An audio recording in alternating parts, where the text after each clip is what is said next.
But thanks for having me, Greg. Really appreciate asking me to do this. So this is gonna be a quick hit, okay? So the statement up there is you are a goalie coach. So too many times we have coaches saying, hey, I don't do anything with the goalies. I don't know. They're a different species. But we want to make sure that here I want to give you some tools and ideas that you are a goalie coach. You coach goalies because they are one player of your team.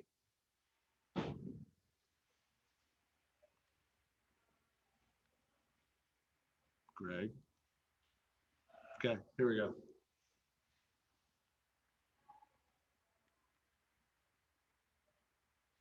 Oh, didn't come through because it was on Google. Okay, no big deal. So you got these goalies right here, okay? Grant Fuhr, Marty Brodeur, Dominic Hasek.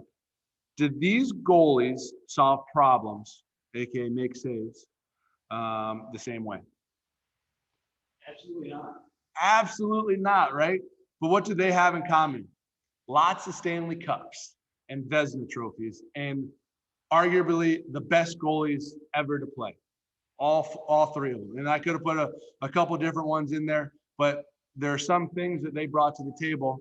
Athleticism, number one, play reading, the ability to solve problems within the situation. And what they brought is throughout their careers and growing up is they were athletes. They were athletes and they were able to read plays and make decisions off plays.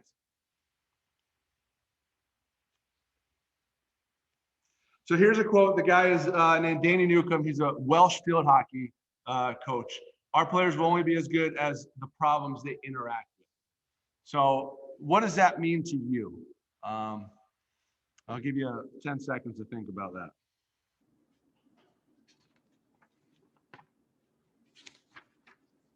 So our job as coaches, what we do, a big thing is we practice, right? We design practice. We build practices and drills with the ability, the focus to make kids better, right?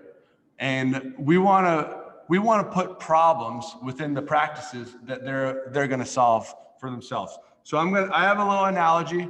I got this from Trevor Reagan. He's the Learner Lab. Okay, it's about the zoo tiger and the jungle tiger.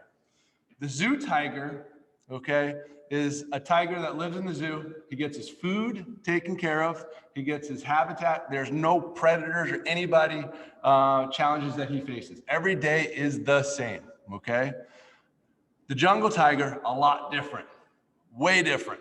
Every day is different. He or she has to find food, find habitat to live, protect their young, protect others.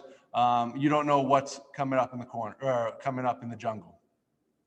The zoo tiger is that easy coach that makes every drill and activity easy for them with a prescribed answer, okay? A solution that they know about.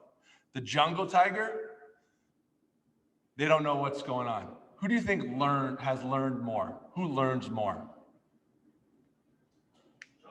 Jungle tiger, right? Obviously. So there's been a couple scientific studies that they've done about wild versus domesticated rabbits. And the wild rabbits have more white matter or more bigger brains within their small heads. So that's one example. So there's another example about monkeys and the environment. The monkeys that were given like a set schedule, a set everything, they were they knew what was coming, had less, their brain sizes were smaller compared to the monkeys that were not. And there's one other scientific study about London cab drivers. So they did about equal amount of cab drivers to bus drivers. And they looked at how much of their hippocampus is helping with learning and all that. The London cab drivers that had to know different routes and go different ways had a bigger hippocampus than the bus drivers that did the same route.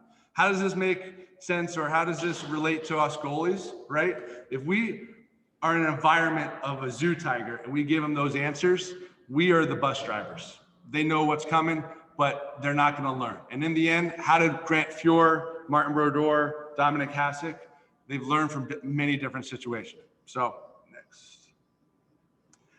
And what we want, and this is from a book, Nonlinear Pedagogy and Skill Acquisition, Chow, Davis, Button, Renshaw. And it talks about representative learning design, essentially making your practices and the activities representative of what they're going to see in the game. The jungle, right? We're gonna in the jungle. So it's a great book. Really will it goes a lot deeper. And what we want to think of ourselves as designers of the optimal learning environment, not transmitters of the information. So the learner does the doing. We want to design those environments, design the jungle in practice, so that when it comes to the game, us as coaches, they don't need us because they're going to be able to do it on their own. And they're going to be able to solve those problems. That's a quote by Joe Baker. Just want to give a shout. He's a research scientist from Canada, or the team up north is what we say with USA Hockey. So how do you design the jungle for your goalies? How do you design it? So there's a couple things, and you see the jungle tiger there, ready to stalk and take you down. So thinking about the jungle tiger, okay? The challenges they face. I got it, Greg. Click on the screen. Okay, there we go. Context matters. So putting your goalies in situations where it looks like the game, feels like a game, is the game, okay? It has to be challenging. They talk about the optimal challenge theory and having the right kind of hard. So you don't want something too easy, you don't want something too hard, but you want to try to find that the right hard. And that's a never-ending skill that you're trying to figure out, and it's dependent on your goalies or any of your athletes. And the thing is constant decision-making. Too many times us goalie coaches or the goalie coach world, they talk, you say, go to goalie world. They do 10 glove saves in a row. The goalie coach says, I'm going to give you 10 glove saves in a row. The goalies get really good at making 10 in a row. But how learning happens is not by having 10 in a row. You got to change your thinking is that being able to randomize. If you give the goalie less information and you still want to work on glove saves or whatever it is, the key is to don't tell the goalie you're going to do 10 glove saves or glove shots. You might shoot 8 of them there, or whoever, 8 of them, and work it out, but give them that opportunity to have to actually make a decision. Hey, I'm going to have to make a glove save. I'm going to have to make a blocker. That's it. So designing the environment, don't prescribe the solution. I know John talked earlier about prescribing the kind of the script, but you could prescribe we don't want to prescribe what the kids are doing to solve that solution. We want to let them do it on their own. So some things that you got to keep in mind, and I'm almost done here. Hopefully we get us back on track on the timing. Opponents, okay? So whether you are doing goalie specific, or you got quote unquote goalie time at one end, or you don't, or within your practice as a full coach, that opponent, what are they trying to do? Trying to score, right? Like that's the name of the game. All those 5 players are trying to score on the goalie. So you know what they're trying to do. So having that opponent, and in the game, we don't know how they're trying to score, right? But in practice, too many times we give these goalies the answer, hey, these players are going to come around the circle and they're going to shoot low on you. So you're giving them that solution. They already know what's going to happen. Next one is defenders. And this is one that you typically have goalie. You want me to admit him? Admit Trevor Frazier? Oh, he's got it? Okay, cool. Sorry, I'm very heavily involved in Zoom, so this all is defenders. So we know the opponents are trying to score, but too many times you have 5 players on your team that you have no clue what the forwards or defense are doing. And the ability for the goalies to read and understand what the players in front of them, their teammates are doing, is a constraint, is something that you have to try to make sure you have within your drills. So having that 2-on-0 flow drill Okay, hey, well, the goalies are getting a lot of shots. They're getting a lot of shots. Great, awesome, okay, cool. That doesn't even matter because in the game, we're gonna have defenders and we have to read what the defender's doing. If we have a defender put it on a 2-on-1, that defender might move over, defender might go out, and it's also the ability of co-adapting with your teammates and reading what they're doing. And there's, not to get too sciencey, but there's stuff about that co-adaption with your defenders and how you interrelate as a goalie with your defenders on essentially stopping pucks. So kind of like team systems, right? Like you got a system, but really it's a shared knowledge of what you want to try to do. And then the last thing is we want to make sure that we're realistic, okay? Being realistic within the game, within the practice environment. If you're doing 10 shots to the glove and you're telling them where those 10 shots are going, that is not very realistic of what they're going to see in the jungle. That is a zoo tiger right there. And the learning happens when that struggle is real. And in the end, you're managing confidence and there's a time and a place, hey, we're going to do 10 glove saves because maybe a technical issue, maybe this is a pretty simple example, maybe their elbow, they're catching the puck behind their body, okay? But it's important for them to have that puck catching those pucks in front of their body. That might be the time that you're trying to fix that technical thing. But Grant Fuhr, Martin Brodeur, Dominic Hasek, their ability to read defenders, and be living in the jungle of the ability for them in practice and growing up, not just at the NHL, but if you look back at their life growing up, it was they had a lot of struggle. They had a lot of opportunities to live in that jungle in practices or where they were. So I got, what I want you to do, you got about a minute, okay? I want you to write down on your piece of paper, if you're on Zoom, we're all watching you, we can see you with your cameras off. Greg has this like cool thing, so we know you're here. So I want you to write down one thing you're gonna do to design the jungle for your athletes better. How are you gonna change? So you got 1 minute.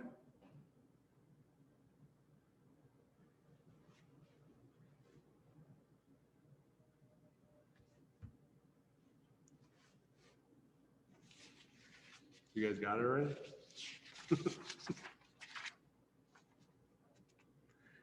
And thinking about how context matters, challenging and constant decision making for your athletes. If these goalies have easy creases. Easy creases, yeah, that would be a start.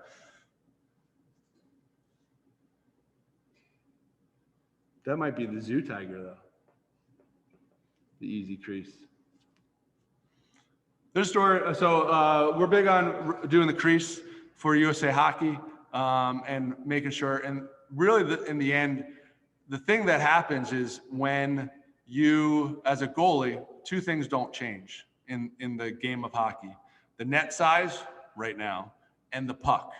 And your ability to be on angle, be square, and have the correct depth is important. The easy crease does a good job with coaches of being able for you to communicate with your players of, hey, how is your depth? How is your angle? How is that? And that's the big thing with that. I know when I was coaching with the Ohio State team, the goalies didn't want the creases drawn because they wanted to feel the post coming out because they didn't care what the markings on the ice were. They cared about the crease behind or the net behind them. Okay, so hopefully you wrote down something. Hopefully you have some type of thought and maybe even just something that looks back to Trevor Reagan and his learning lab thing, but also looking at representative learning design by Chow. And that's gonna really help you because in the end, you're designing the jungle for those goalies and too many times we give it too easy for the goalies. Make it hard for them. Make it hard. It's not all fun and games when you're getting scored on in Russia. So we want those, like that's the jungle, right? That's what you're trying to lead up to. You're going to have 10,000 crazy Russians wanting to kill you. So you want to make sure that you are designing the jungle so they're prepared. So email, Twitter handle. Just want to try to get more likes or more follows than Dan here. That's just my goal. Any questions? What? Any questions? No? What are your favorite elements, your favorite drills for goals? Obviously, small area games with USA Hockey are probably a primary thing, but maybe getting away from small area games. So everything is realistic. So a good quote that Jock Lemaire, I worked with the New Jersey Devils and played with them, and I asked Jock Lemaire, Stanley Cup winner, I was like, Jock, okay, how do you design practice? This is 10 years ago. How do you design practice? I'm ready for like something like, this is it. This is what's going to happen. Like, and he goes, Dave, we just work on stuff that we're not good at in games. That's it. We just design practices that we're not good at in games. So if you really dig deeper in there, it is true. He's designing the jungle for his players in a practice in the NHL. NHL is a little different than youth hockey, junior hockey, college hockey, all that, because they're more managing. They're at the elite of the elite. But anytime that we can design an activity that has opponents, defenders, and keeping it realistic, where you have one puck and you're trying to cover the puck and that ends the drill for the goalie, or the opponents are trying to score, or there's transition, because that transition piece is a big piece within there. So a lot of times in my practice, and Dan, I want to say that we do small area games. We do activities that are very game-like. And that's the biggest thing for them. And it might fit into if we're really not very good, or the goalies are not good at behind the net, we'll design something that starts plays behind the net more often than in front. So it's just about the activities that are realistic. The jungle, that looks like the jungle for our athletes. Yeah, we don't want those tiger teams. No, we don't want those zoo tigers there. Yeah. So usually we have seen those statistics of how goals are scored from the shooter's side. And do we have like a statistics for the goalies? Like, a normal goalie, the same rate is about like 90%. So most shots will now not end up in the goal. So I was just wondering what happened to those 90% of goals. Where they go? Do the gloves or do the rebound? Oh, the rebound of how they're covered. I do not have that stat, but one of our goalie development coordinators in Arizona or something, his name is Hiroki. I can't think of it. Yeah, so he has done a study of where shots are taken and how goals were scored in the NHL for, I think, a full year. And it's a really great study. It's like a really cool, and it really talks about where the shots are taken and what situations are happening, and how it relates to the practices. And I think it was maybe my numbers might be off. It might be 7% of shots are unopposed in a game that got scored, like 7%. The rest are all opposed, meaning there's a defender or somebody on them or a play. So your typical breakaways or your flow drills that you do where you take the shot from the hash marks and you take a shot, only 7% of those are goals in a NHL hockey game. So a lot of them are breakaways, okay? But where the rebounds go, I think that would be a tougher thing to kind of figure out because it's a lot of data. But that'd be awesome to have something. Yeah, because there's a lot of shots not going to go, and you just do the heat map and you can figure out where this rebound is located. Yeah, I would look up. Have you ever heard of him, Hiroki? I would definitely look at. He would be a really, really good one. He's done a presentation. I can connect you if you email me. I can connect you to Hiroki. He's done a couple presentations for us, and yeah. So if you want to share that online, that would be awesome too. Yeah. He's really good, really smart guy. We have on the podcast. It's a little hard to understand. Yeah. But he's got great information. Awesome information. Yeah. Awesome.